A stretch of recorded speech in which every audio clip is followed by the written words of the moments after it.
সৈনিক এবং শহীদ জিয়ার আদর্শের সৈনিক, বেগম খালেদা জিয়ার আদর্শের সৈনিক, আগামী রাষ্ট্রনায়ক জনাব তারেক রহমান বাংলাদেশের বীর।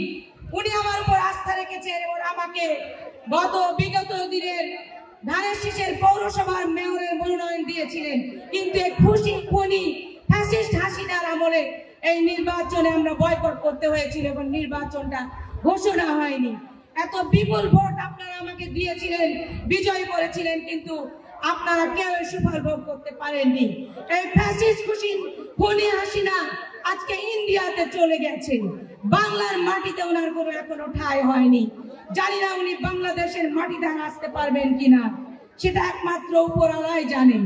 এবং আপনারা অনেক গুম খুন নির্যাতনের শিকার হয়েছেন, অনেক জুলুমের শিকার হয়েছেন। এই জন্য এখন বলি আলহামদুলিল্লাহ আমরা ভালো আছি।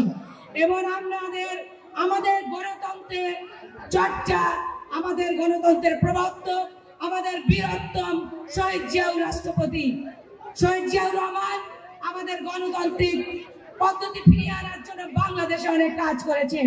আমাদের দেশনেত্রী বেগম খালেদা জিয়া আপসার নেত্রী আমাদের মা অনেক কাজ করেছেন। এবং বিগত 17 বছরে দেশের বাইরে থেকে আমাদের আগামী রাষ্ট্রনায়ক জনাব তারেক রহমান বাংলাদেশের বীর, উনি অনেক কাজ করছেন এবং দেখেন এবং আমাদেরকে নেতৃত্ব দিয়েছেন। এখানে আমাদের স্বেচ্ছাসেবক দল, যুব দল, ছাত্র দল, মূল দল, মহিলা দল এবং আরো অঙ্গ সংগঠন যারা সহযোগী সংগঠন আছেন, সবাইকে আমার আন্তরিক ধন্যবাদ। ভালো থাকবেন, সুস্থ থাকবেন। আজকে